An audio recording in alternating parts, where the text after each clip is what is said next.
I'm Clara, 32 female. I live in a quiet city apartment that I've worked very hard for, and I have a great career as a senior marketing manager. For a long time, my life was defined by my job and my role as the responsible one in my family. This is the story of how paying for one dream vacation taught me that responsibility should never be a one-way street, especially when family is involved. Before this story unfolds, I'd love to connect with you. Please let me know in the comments where you're watching from and what time it is in your corner of the world. It's amazing to see how far these stories can travel. The idea for the trip began, as most of my family's expensive ideas did, with a casual, loaded comment from my sister, Jessica. We were at my mother Helen's house for our weekly Sunday dinner, a ritual that felt less like a family gathering and more like a weekly audit of my life choices and finances. I was explaining a successful campaign I had just launched at work, feeling a rare flicker of pride. Jessica, scrolling endlessly through her phone, sighed dramatically. "Must be nice," she murmured, not looking up. "Some of us are just trying to build a brand from scratch. It's like a full-time job with zero pay." Her brand was an influencer page with a few thousand followers, mostly filled with pictures of her posing in different outfits and tagging brands for free products. Her husband, Mark, who was sitting beside her, immediately jumped in. "Jess is working incredibly hard, Clara. It's a real grind. We're so burnt out. We could really use a break. A real one." My mother, a master of passive support for my sister's whims, nodded sagely. "You all work so hard. It's a shame you can't get away. I remember when we used to take family vacations when you girls were little. Those were the days." It was a perfectly laid trap, and like always, I felt my defenses lowering. I did have a good year. I'd received a significant bonus, and the thought of a genuine family trip, of recreating some of those happy childhood memories, was deeply appealing. For years, I had been the family problem solver, the financial backstop, the one everyone called in a crisis. Perhaps, I thought, I could be the one to create a moment of pure joy for all of us. "Where would you want to go?" I asked, the words leaving my mouth before I could stop them. Jessica's head snapped up from her phone, her eyes gleaming. "Hawaii. There's this incredible 5-star resort on Maui I've been following. It's all-inclusive. Can you imagine? Just paradise." Mark chimed in. "We'd pay you back for our share, of course. Once Jess's brand takes off and I land this big commission I'm expecting." The promises were always vague, always tied to a future event that never seemed to arrive. I'd covered Mark's car payment once, paid for Jessica's branding courses, and regularly supplemented my mother's retirement income. The term "pay you back" was more of a polite fiction than a real intention. But this time, I wanted to believe it. I wanted to believe that this grand gesture would be different, that it would reset our dynamic and bring us closer. The conversation snowballed from there. Over the next hour, they painted a picture so vivid and wonderful that my practical objections melted away. We go snorkeling, attend a traditional luau, hike through a rainforest, and spend evenings watching the sunset from the balcony of a luxurious suite. My mother talked about how wonderful it would be to have a professional family photo taken on the beach. Jessica talked about the incredible content she could create for her page. Mark just talked about the open bar. "I'll look into it," I said, and their collective cheer felt like a victory. Looking into it turned into booking it. The cost was staggering. The all-inclusive package at the resort Jessica wanted, plus round-trip flights for 4 adults during peak season, came to just under $15,000. I stared at the number on my screen, my stomach churning. It was a huge chunk of my savings, the money I'd been setting aside for a down payment on a house. I called a family meeting to discuss the cost. "It's a lot more than I anticipated," I said carefully. "I can cover it, but we need to be clear that this is a major expense." Jessica's face fell into a carefully crafted expression of disappointment. "Oh," she said softly, I thought it would be so good for us. For Mom, she's been so down lately." My mother sighed on cue. "Don't worry about me, girls. It's too much, Clara. You should save your money." It was a masterful performance of reverse psychology. They made me feel like canceling the trip would be a selfish act, a personal slight against my mother's happiness and my sister's well-being. Mark delivered the final blow. "Look, Clara, think of it as an investment in family. We'll make it up to you. This is the stuff that matters, right? Making memories." And so, with a heavy heart and a powerful sense of foreboding I chose to ignore, I entered my credit card details and clicked Confirm Purchase. I paid the entire amount in a single transaction through a high-end travel agency. The confirmation email arrived instantly, a digital receipt for my own emotional blackmail. To make them feel involved, and because my own work schedule was hectic, I delegated a key task. "Jessica," I said over the phone a week later. "The travel agency sent all the documents and e-tickets to my email. I'm forwarding the entire package to you. Can you please be in charge of printing everything out and keeping it all together? Your schedule is more flexible than mine." "Of course," she chirped, her voice bright and enthusiastic. "It's the least I can do since you're being so generous.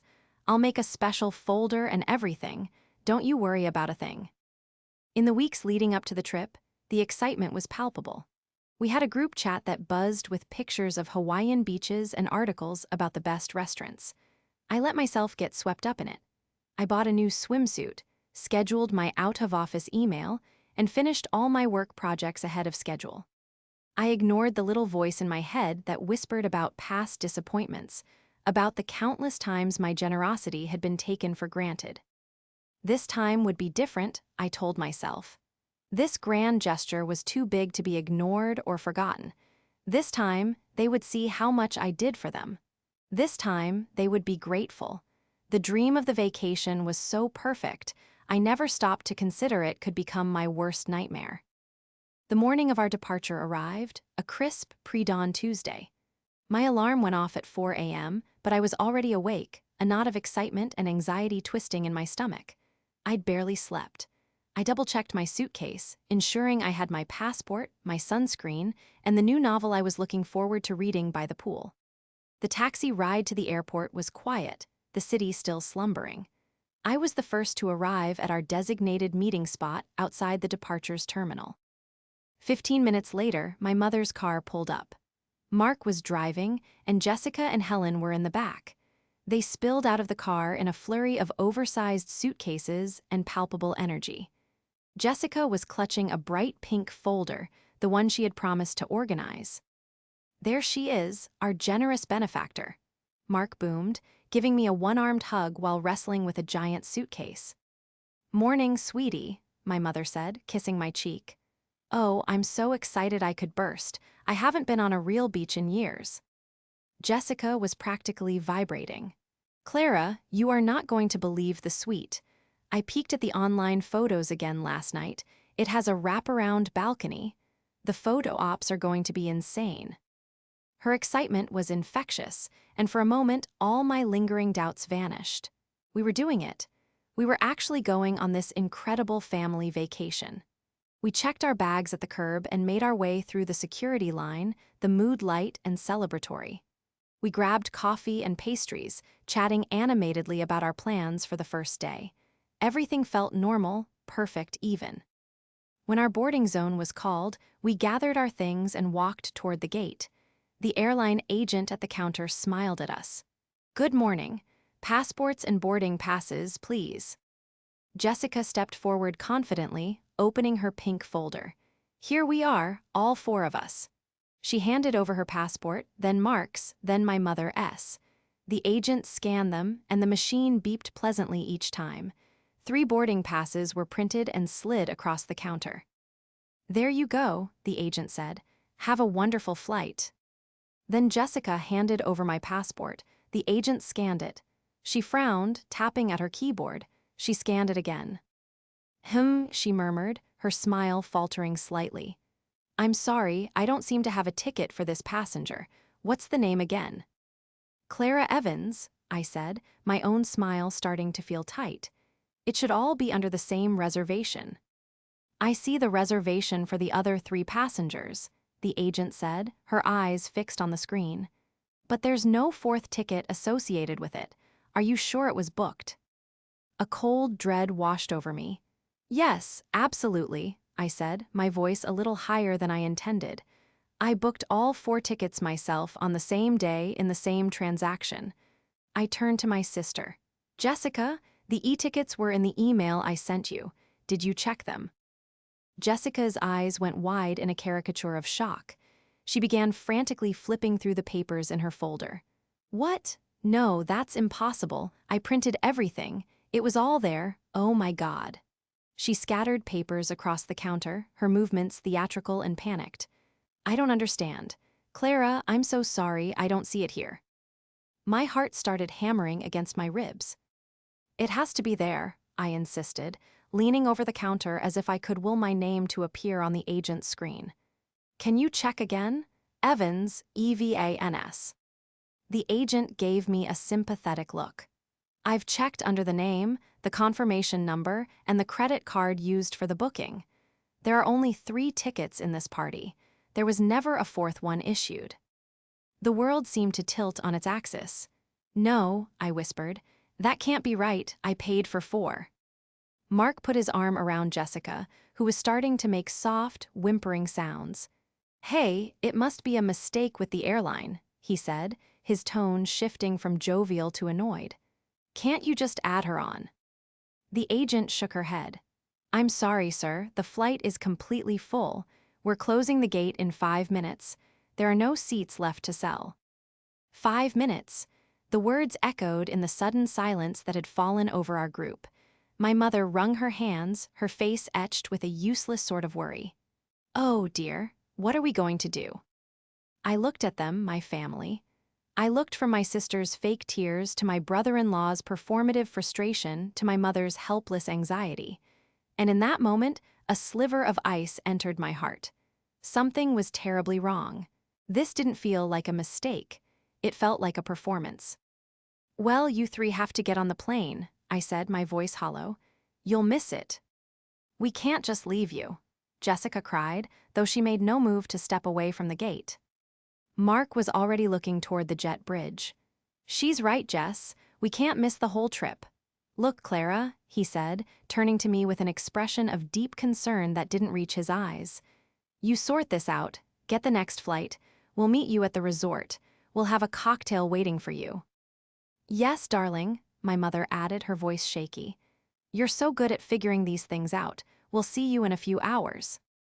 A final boarding call echoed through the terminal. Without another word, Mark guided Jessica and my mother toward the gate. Jessica gave me one last, teary-eyed look over her shoulder, a look that screamed, I'm sorry, but felt like goodbye. I stood there, paralyzed, holding my passport. I watched them hand their boarding passes to the agent. I watched them walk down the long, carpeted tunnel of the jet bridge. I watched them disappear from view. The gate agent gave me a pitying look before turning to make her final announcements. The heavy door to the jet bridge swung shut with a dull, final thud. I was alone, abandoned at the gate, with a useless passport in my hand and the crushing weight of their betrayal settling over me. They had left. They had actually left me. For several long minutes, I remained frozen in front of the gate, unable to process what had just happened. The bustling sounds of the airport seemed to fade into a dull roar around me. People hurried past, dragging their carry-on bags, their faces filled with the excitement of travel, completely oblivious to the fact that my world had just shattered right there on the polished linoleum floor. The finality of the closed gate door was a physical blow. They were gone. My first instinct was denial. It was a mistake, a terrible, horrible administrative error. I stumbled back to the main ticketing counter for the airline, my carry-on bag feeling like it was filled with lead weights. I explained the situation to a different agent, a patient-looking woman with kind eyes. She listened intently, her brow furrowed with sympathy as I recounted the story, my voice cracking with a mixture of anger and humiliation. She spent 20 minutes searching every possible database. Finally, she turned the monitor toward me, her expression grim. Ma'am, I am so sorry, she said gently. I've checked everything. The original booking was made through a third-party travel agency for 3 passengers only. A flight for Clara Evans was never purchased. Never purchased. The words hung in the air, cold and sharp. It wasn't a cancellation or a computer glitch. It was an omission, a deliberate act. "Is there another flight to Maui today?" I asked, my voice barely a whisper. She typed for a moment. "There is one this evening, but it's also fully booked. The soonest we could get you there is tomorrow afternoon, with a layover in Los Angeles." Tomorrow? By the time I arrived, my family would have already spent a full day and a half in paradise, the paradise I had paid for. The thought of showing up, defeated and a day late, to join their celebration made me feel physically ill. I thanked the agent, turned away from the counter, and walked like a zombie toward the airport exit. The taxi ride back to my apartment was a blur of silent tears.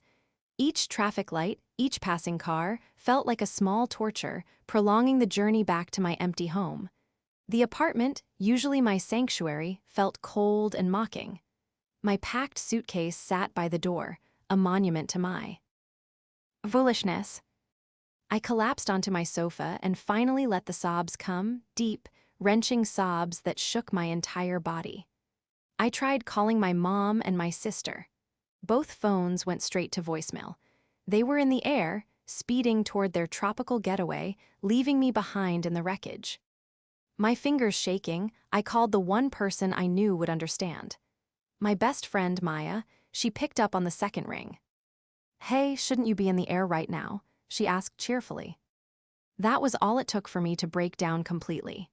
Through gasps and hiccups, I told her everything. The airport, the missing ticket, the way they just left me there. Maya was silent for a moment, and when she spoke, her voice was laced with a cold fury I rarely heard. "Clara, they did not. They did not just leave you at the airport." "They did," I choked out. "They just walked onto the plane and left me." "That is the most monstrous thing I have ever heard," she seethed. "I am coming over. Do not move. I'm bringing wine and junk food. We're going to figure this out." Hanging up, I felt a tiny bit of relief, the comfort of knowing I wasn't entirely alone. I curled up on the couch, pulling a blanket around me, feeling numb. My phone buzzed on the coffee table. A notification, missed voicemail. It was from my mother, received about an hour ago, while I was still at the airport trying to sort things out. Probably a butt dial from the plane. I almost deleted it, but something made me press play. The audio was muffled at first, the telltale roar of an airplane cabin in the background.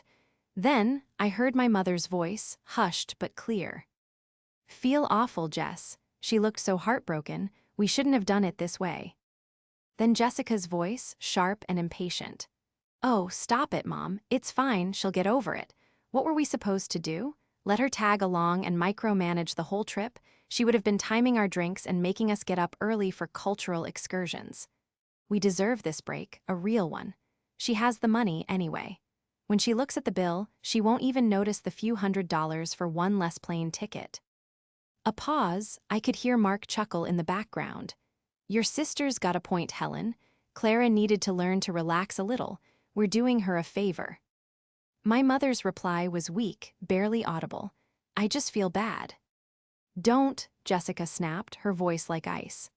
"It's done. Now can you ask the flight attendant for another mimosa? The vacation has officially started." The voicemail ended. I sat in the dead silence of my apartment, the phone still pressed to my ear. The blood in my veins turned to ice water. It wasn't a mistake. It wasn't an oversight. It was a plan. They had deliberately not booked my ticket. They had planned to abandon me all along. They had used my money, my generosity, to buy themselves a vacation free from the person who was paying for it. The sheer, calculated cruelty of it stole my breath. The heartbreak I'd felt earlier was consumed by a hot, white wave of rage. My sadness curdled into something cold and hard. They thought I wouldn't notice a missing plane ticket on the bill. They thought I would just get over it. My mind, trained for years to analyze data and find solutions in my marketing career, suddenly kicked into gear. I walked over to my desk, my movements stiff and robotic, and turned on my laptop. I pulled up my credit card statement online. There it was. One single, massive charge to Aloha Dreams Travel Agency for $14,872.54. The charge was for a package, a complete vacation experience. It included flights, accommodation, and activities for a party of 4, a party that was supposed to include me, the cardholder. But I, the cardholder, was not in Hawaii. I was sitting in my silent apartment. I had not received any part of the service I had paid for. A phrase popped into my head, clear as a bell. Services not rendered. A slow, dangerous smile spread across my face. They thought they were clever. They thought they had gotten away with the perfect crime, but they had made one critical, arrogant mistake. They had put the entire thing on my credit card, and they had just given me all the proof I would ever need. The rage that had consumed me began to cool, sharpening into a focused, methodical resolve. This was no longer just about the emotional pain of their betrayal, it was about the tangible financial deception. They had committed fraud. They had stolen from me, not just my money, but my trust and my love, and I was going to get my money back.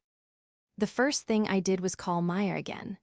When she arrived 20 minutes later, armed with a bottle of red wine and a bag of chocolate, she found me not crying on the couch, but sitting at my desk, a spreadsheet open on my laptop. "Okay, what's the battle plan?" she asked, setting the provisions on my kitchen counter. Her tone was all business. As a corporate lawyer, she lived for this kind of tea. Hing. I played the voicemail for her. Her eyes widened, her expression hardening from sympathy to outrage. "Oh, those backstabbing, conniving?" She took a deep breath. "Okay, so this is premeditated. That makes it even better for our case." "Our case?" I asked. "Your case," she corrected, a grim smile on her face. "A credit card chargeback. You have an airtight claim for services not rendered. You, the owner of the card, were explicitly denied the primary service you paid for your own travel. The fact that other people benefited from your payment is irrelevant. The contract was between you and the vendor failed to deliver the service to you." Maya's confidence was a balm to my raw nerves. She walked me through the process. "You can't be emotional when you call the bank," she instructed, pacing my living room. "You need to be calm, factual, and organized. You are a wronged customer, not a scorned family member. We need to build a file. A folder of indisputable evidence that leaves them no room to argue." For the next 24 hours, that became my singular mission. I transformed my heartbreak into ammunition. First, I tackled the travel agency. I called their customer service line and, using a calm and polite tone, explained that I was checking on my booking and noticed a discrepancy. I was the primary booker, Clara Evans, and I seemed to have been left off the flight manifest. The agent put me on hold. When she came back, she confirmed what the airline had told me. "I'm so sorry for the confusion, Ms. Evans," she said. "But our records show the package was finalized for 3 passengers, Helen Evans, Jessica Peterson, and Mark Peterson. Was that not correct?" "Can you tell me who finalized that number?" I asked, my pen poised over a notepad. There was another pause. "It looks like the final confirmation was done over the phone with a Ms. Jessica Peterson, who was listed as a secondary contact on the booking. She confirmed the passenger list." Bingo! I asked her to email me a copy of the final invoice and itinerary, the one that listed only 3 names. "For my records," I said sweetly. The email arrived minutes later, another piece of evidence for my collection. Jessica's fingerprints were all over this. Next, I tackled the airline again. I requested a formal written statement confirming that no ticket in the name of Clara Evans had been purchased for the flight to Maui on that date. It took a bit of convincing, but by explaining I needed it for an issue with my travel agent, they agreed to send a formal letter to my email address within the day. Then I went through my digital communications. I took screenshots of the text messages in our family group chat. There were dozens of messages from me confirming details. One stood out, sent 2 weeks before the trip, just a reminder that I've paid for everything for all 4 of us. "Jess, you have the folder with all our documents, right?" Jessica's reply was a cheerful, "Yep, got it all under control." It was damning. The most powerful piece of evidence, of course, was the voicemail. I used an app to download the audio file and saved it to my computer, labeling it Exhibit A. Listening to it again made my stomach clench, but this time it was with a sense of power, not pain. It was the nail in their coffin. While I was compiling my file, my phone would occasionally buzz with a text from Hawaii. The first one was a picture of 3 pairs of feet in the sand, turquoise water in the background. The caption from Jessica read, "Finally arrived. Paradise is amazing. So sad you had that ticket mix-up. Hope you can sort it out soon. XO." Another one came from my mother a few hours later, a photo of a colorful cocktail with a little umbrella in it. "Thinking of you, the hotel is beautiful." They were taunting me. They felt secure, untouchable, living it up on my dime thousands of miles away. They had no idea a storm was brewing. Each cheerful, condescending text message only fueled my determination. I saved screenshots of those two, demonstrating that they were enjoying the services I had paid for while fully aware that I was not there. By the end of the day, I had a digital folder on my desktop titled Project Payback. It contained the original travel agency invoice showing a package for 4. The final, altered invoice showing only 3 passengers. The email from the airline confirming no ticket was issued in my name. Screenshots of text messages where I confirmed I was paying for 4, and Jessica confirmed she was handling the documents. The audio file of the damning voicemail. Screenshots of their text from Hawaii, showing them using the services. My credit card statement with the highlighted charge. Maya came over that evening to review the file. She scrolled through everything, her expression growing more impressed with each click. "Clara, this is a masterpiece," she said, finally looking up from the screen. Is so comprehensive, so irrefutable, they won't stand a chance. The credit card company will likely approve the chargeback immediately." I looked at the folder, at the neat compilation of their deceit. All my life, I had been the one to smooth things over, to pay the bill, to forgive and forget. I was the family's safety net, but they had finally pushed me too far. They hadn't just taken my money, they had tried to take my dignity. They had underestimated me. They thought I was a pushover.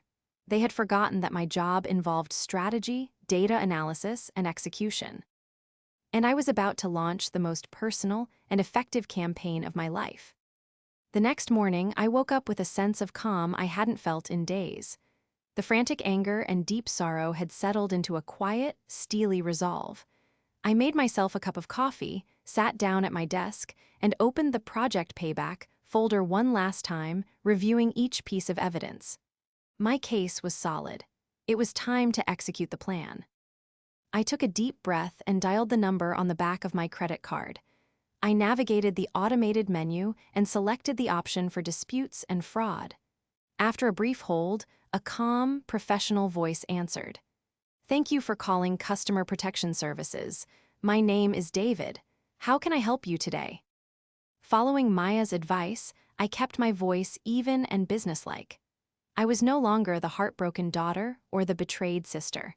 I was a customer with a legitimate grievance. "Hello, David. My name is Clara Evans. I am calling to dispute a charge on my account. The charge is for $14,872.54 made to a company called Aloha Dreams Travel Agency." David's typing filled the silence.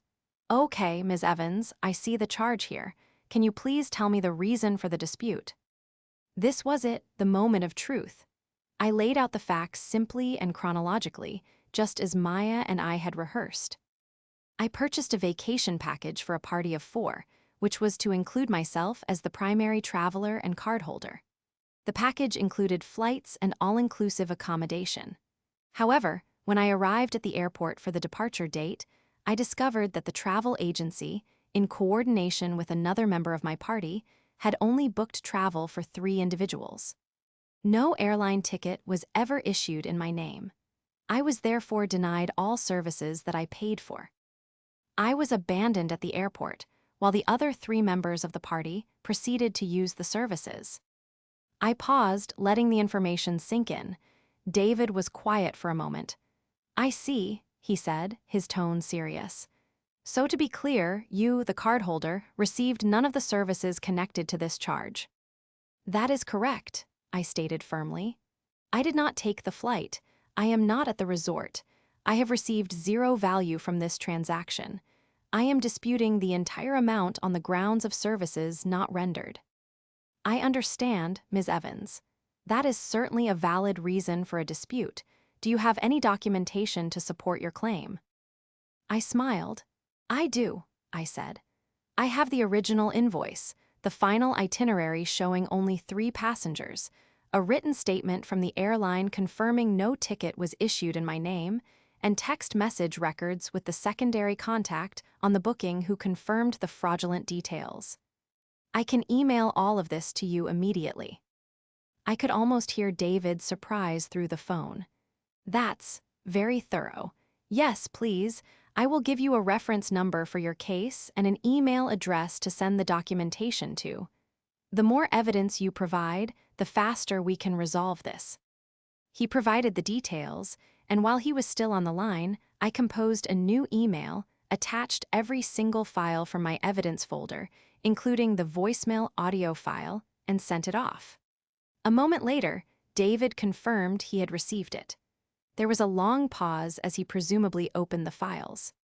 "Wow," he said, the professionalism in his voice momentarily breaking. "Okay, Ms. Evans, this is very compelling. Given the evidence you've provided, especially the confirmation from the airline, we are opening a full investigation. We will be placing a temporary credit on your account for the full amount of $14,872.54 while the investigation is underway. This means you will not be responsible for the payment during this time." Relief washed over me, so potent it almost made me dizzy. "What happens next?" I asked. "We will contact the merchant, the travel agency, to inform them of the dispute and the payment reversal. They will be required to provide evidence that the services were rendered to you, the cardholder. If they cannot, the credit to your account will be made permanent." And that was the linchpin of the entire plan. The travel agency, faced with a massive payment clawback, wouldn't just absorb the cost. Their first move would be to contact the guests who were currently using their services and demand a valid form of payment. The hotel, the airline, the excursion companies, they would all want their money. "Thank you, David," I said, my voice filled with genuine gratitude. "You've been very helpful." "It's my pleasure, Ms. Evans. We take claims like this very seriously." After I hung up the phone, I sat in silence. It was done. The trap had been set. The fuse had been lit. All I had to do now was wait for the explosion. I knew it wouldn't take long. A $15,000 chargeback would send shockwaves through the system. The notification would likely reach the travel agency by the end of the business day. They, in turn, would immediately contact the resort in Hawaii. I imagined the front desk manager at the 5-star hotel receiving a rather urgent email and making a beeline for the suite occupied by my family. I felt a strange sense of detachment, as if I were watching a movie unfold. I had done my part. I had presented the facts and set the consequences in motion. The rest was up to them. For the first time, they would have to face the direct result of their actions without me there to cushion the fall. There would be no one to call for a quick loan, no one to bail them out. They were on an island, thousands of miles from home, with a massive bill coming due. A bill they had never, for a second, intended to pay. The power of that single phone call was immense. It was the sound of a door slamming shut on the role I used to play in their lives, and the opening of a new one just for me. I spent the next 2 days in a state of suspended animation. I went to work, attended meetings, and cleared my inbox, but a part of my mind was always waiting, listening for the inevitable detonation. I ignored the cheerful, oblivious texts that continued to trickle in from Hawaii, a picture of a sea turtle, a video of a hula dancer, a selfie of the 3 of them, tanned and smiling, with the caption, "Really miss you." It was all so performative, so completely detached from their cruel reality that it no longer even hurt. It was simply more evidence. The call came on Thursday afternoon, just as I was wrapping up a meeting. My phone buzzed, displaying Jessica's name. I let it go to voicemail, my heart giving a single, hard thump. A minute later, it rang again, and again. Then Mark's name flashed on the screen, then my mother S. The frantic succession of calls was exactly what I had been expecting. I let them stew for another hour before I decided I was ready. I went home, poured myself a glass of water, and sat on my couch. I took a deep, calming breath and dialed Jessica's number. She answered on the first ring, her voice not a greeting but a shriek. "Clara, what did you do?" I held the phone slightly away from my ear. "Hello, Jessica, I'm not sure what you mean." My voice was placid, almost serene. "Don't you play dumb with me?" she screamed, her voice cracking with panic. "The hotel just deactivated our room keys. The manager came up here with 2 security guards and said our payment was declined. They're saying we have to pay for the entire stay right now or they're kicking us out. They're talking about calling the police. This is because of you." I heard fumbling, and then Mark's angry voice boomed over the speakerphone. "Clara, I don't know what kind of game you're playing, but you've gone too far. You're ruining our vacation." Our vacation. The possessiveness of the word was breathtaking. "The vacation I paid for, you mean?" I corrected him gently. "And no, Mark, I'm not playing a game. I simply informed my credit card company that I did not receive the services I purchased. Which is true. They agreed with me." There was a stunned silence on the other end of the line. I could picture them perfectly. Standing in the opulent hotel suite that was no longer theirs, their sun-kissed tans doing nothing to hide their pale shock. My mother's wavering voice came through next. "Clara, honey, please. There has to be a misunderstanding. Can't you just call them back and fix this? We're stranded." "There is no misunderstanding, Mom," I said, and for the first time, a sliver of the ice I'd been feeling entered my voice. "I understand everything perfectly now. In fact, I have a voicemail that made things crystal clear." The silence that followed was heavier, more profound. It was the sound of guilt, of being caught. Jessica was the first to find her voice, though it was now a venomous hiss. "You're lying. What are you talking about?" "I'm talking about a message your mother accidentally left me from the plane," I explained calmly. "The one where you tell her I'll get over it and that you deserve a break without me. The one where you admit you knew my ticket was never booked. The one where you order another mimosa to celebrate the start of your vacation." That voicemail. Dead silence, I had them. The final, undeniable checkmate. Mark was the one who broke it, his VOIC. Losing its bluster and taking on a desperate edge. "Clara, come on. It was a joke. A stupid joke. We were just stressed. You know how Jess gets. You can't seriously be doing this to us over a misunderstanding." "A $15,000 misunderstanding?" I asked. "Leaving me abandoned at an airport isn't a joke, Mark. It's cruel. And stealing from me isn't a personality quirk. It's theft." I could hear muffled shouting in the background, Jessica and my mother arguing. Then Jessica was back, her voice dripping with rage. "Fine. You want to be a vindictive monster. Fine. You've made your point. Now call the bank and fix it. You can't just leave us here like this." "Oh, but I can," I said, and the sense of power in that moment was dizzying. "I'm just following your example. You taught me that when a family member is an inconvenience, you just leave them behind. The only difference is, I'm not the one who will have to figure out how to pay for my own mistakes." I let the reality of their situation sink in. "So, here's what's going to happen. The hotel needs a credit card for the full stay, plus all the room service and minibar charges you've racked up. The travel agency will be coming after you for the cost of the flights you took, and any excursions you've already been on, that's your bill too. I suggest you figure it out quickly. I hear Hawaii is a very expensive place to be stranded." My mother started openly sobbing in the background. "Clara, please, we don't have that kind of money. How will we get home?" It was the question I had been waiting for. It was the plea I had answered my entire adult life. But this time, the answer was different. "That sounds like a personal problem," I said, my voice as cold and clear as a bell. "You are resourceful people. You figured out how to con me out of a luxury vacation. You can figure out how to pay for it. Do not call me again." Before they could respond, before another plea or insult could be thrown my way, I ended the call. Then I opened my phone's contacts and one by one I blocked their numbers. Jessica, Mark, my mother, it was over. The confrontation I had been both dreading and anticipating was done. There was no shouting match, no dramatic breakdown on my part, just a calm, quiet severing of a tie that had been strangling me for years. Their paradise was lost, and for the first time I was truly free. The silence that followed was profound. For the first few days, I kept expecting a desperate email or a call from a strange number, but nothing came. The digital wall I had erected was holding strong. It was an odd feeling. My entire adult life had been punctuated by their calls, their texts, their manufactured crises. To have it all suddenly stop was like the cessation of a constant, dull headache I hadn't realized I had until it was gone. A week later, I received a formal letter from my credit card company. The investigation was complete. The merchant had been unable to provide proof that services were rendered to the cardholder.